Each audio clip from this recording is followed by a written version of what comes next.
আজকে আমি কি রান্না করেছি, কি খাওয়া দাওয়া করলাম সবকিছু থাকবে আজকের এই ভিডিওতে। চলুন শুরু করি। এখন বাজে 6টা আর ঘুম থেকে উঠেই দেখি যে কতগুলো ফুল ঘরের সামনে পড়ে আছে।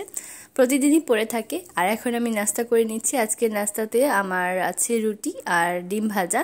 ডিমের কুসুমটাকে কাঁচা কাঁচা খেতে খুবই ভালো লাগে, কিন্তু এখন ভেজে খেতে হচ্ছে।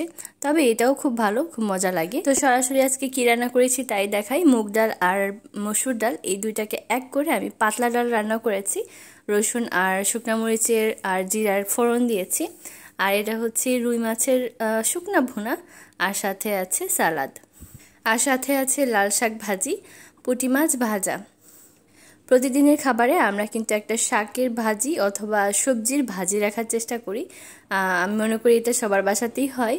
তরকারি যাই থাকুক না কেন, ভাজি ভর্তা এগুলো দিয়ে স্টার্ট করতেই কিন্তু সবচাইতে বেশি ভালো লাগে। আলু ভর্তা, ডাল, আলু ভাজা এগুলো কিন্তু আমার খুব পছন্দের খাবার। আমি আসলে সব খাবারই খুব তৃপ্তি করে খাই। এটা আমার একটা ভালো গুণ কিনা আমি জানি না। আমি যাই খাই না কেন আমার কিন্তু খুবই ভালো লাগে। আমি সব কিছুই খাই। খাবারের ক্ষেত্রে আমি কিন্তু তেমন একটা বেছে খেতে পছন্দ করি না। সামনে যা থাকে আমি সব কিছুই খেতে পছন্দ করি। আগের ভিডিওগুলো দেখলে বুঝতে পারবেন যে আমি শাক ভাজিটা কীভাবে করি। শাক ভাজিটা প্রথমে লাল শাকটাকে মজিয়ে নিয়েছি, তারপরে রসুন আর শুকনো মরিচ দিয়ে আমি ফোড়ন দিয়েছি। খাবারের মাঝে মাঝে সালাদ খেতে কিন্তু খুবই ভালো লাগে। আমাদের ঘরে আমি কিন্তু সবচাইতে বেশি সালাদ খাই। এখন আমি নিয়ে নিচ্ছি রুই মাছের শুকনা ভুনা। আমি কিন্তু এটাকে রান্না করেছি ভিনেগার দিয়ে। আর ভিনেগার দিয়ে কিন্তু কিছু মাছ আছে রান্না করলে খুবই ভালো লাগে, যেমন রুই মাছ, ইলিশ মাছ, তারপর কিছু কিছু মাছ আছে ভিনেগার দিয়ে ভুনা করলে সত্যি খুব মজা লাগে।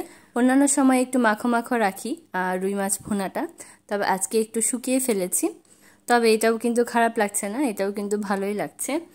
আগে অনেক মশলা দিয়ে রান্না করতাম, তবে আগের চাইতে এখন কিন্তু একটু তেল মশলা কমিয়ে দিয়েছি আমি। আর এমনিও সবসময় আমি একটু তেলটা কম খেতেই পছন্দ করি। তবে ঝালটা কিন্তু আমরা মারাত্মক খেতে পছন্দ করি। আমাদের ঘরে যা রান্না করি সব কিছুতেই প্রচুর ঝাল দিই, তবে কয়েকদিন ধরে একটু কম ঝাল দিচ্ছি।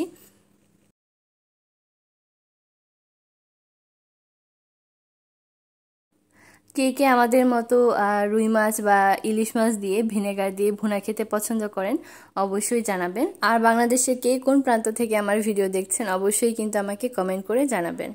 ভাজি আর রুই মাছ ভুনা দিয়ে কিন্তু আমি অনেকগুলো ভাত খেয়ে ফেলেছি। এখনও কিন্তু আমার ডাল দিয়ে ভাত খাওয়া বাকি। কারো যদি ভিনেগার দিয়ে মাছ ভুনার রেসিপি প্রয়োজন হয় আমাকে কমেন্ট করে জানালে আমি কিন্তু ভিডিও দেওয়ার চেষ্টা করব। আর এখন কিন্তু আমি আমার প্রিয় ডাল খাচ্ছি। আর ডাল কিন্তু আমি অনেকগুলো নিব। আমি কিন্তু এই ডাল দিয়ে ভাত খাওয়ার পরে কিন্তু খালি প্লেটে নিয়ে আরও অনেকগুলো ডাল খেয়েছি। সাথে কিন্তু আমি শুকনো মরিচটাকে ডালের সাথে মিশিয়ে নিচ্ছি, তাহলে কিন্তু আরও বেশি মজা লাগে।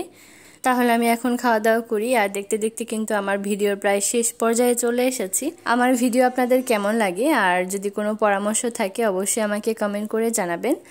আর এখনকার মতো এখানেই বিদায় নিচ্ছি। সবাই ভালো থাকবেন, সুস্থ থাকবেন, আর অবশ্যই আমার পেজটাকে একটু ফলো করে যাবেন। আপনাদের সাপোর্ট ছাড়া কিন্তু আমি সামনের দিকে এগিয়ে যেতে পারবো না। তো সবাইকে অনেক ধন্যবাদ। ভালো থাকবেন সবাই।